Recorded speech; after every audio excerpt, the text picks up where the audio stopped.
Night at 10, an emotional financial struggle. Maui wildfire survivors are opening up about their fight to dig their way out of credit card debts. Our Ben Gutierrez tells us who's stepping in to help. A national nonprofit is coming to the aid of residents dealing with what seems like an endless stream of expenses. Experts say if action isn't taken quickly, debt is only going to grow as disaster recovery drags on. And so we've seen about a 20% increase in the number of folks from Hawaii reaching out for assistance this year over last year, and they're coming to us with higher levels of debt. Thomas Nitzsche of Money Management International says much of that increase is now coming to light more than a year after the wildfires. And it can be a long process, and in that process, you can find yourself experiencing expenses along the way, and most people turn to credit cards when they're experiencing those sorts of expenses. The nonprofit says its new clients in Hawaii now have unsecured debts like credit cards and personal loans averaging $30,000.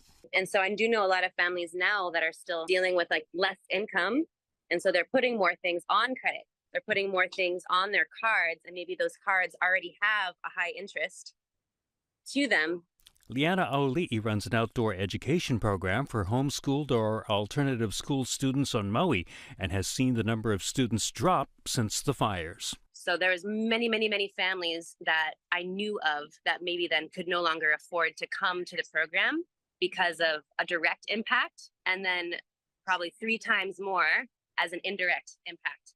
Although her own finances were stretched thin as a new single mom, with new expenses and higher interest rates from 2018, Aulii feels fortunate. She was able to get a debt reduction plan with the nonprofit's help just before the fires. Between the loans, the credit cards, and the car, I paid off like $65,000 in 5 years as a single mother on Maui. I'm really glad that I did take care of it when I did, because had I waited, it would have just been exponentially more challenging. Although many may feel helpless, experts say there is a way out.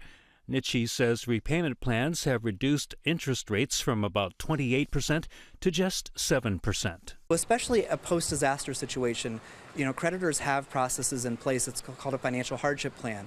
And so they will typically work with you to reduce the interest rates, usually the payments in a financial hardship plan. Now, more statistics and information on debt reduction plans is available at moneymanagement.org. We'll also have that on our website. Ben Gutierrez, Hawaii News Now.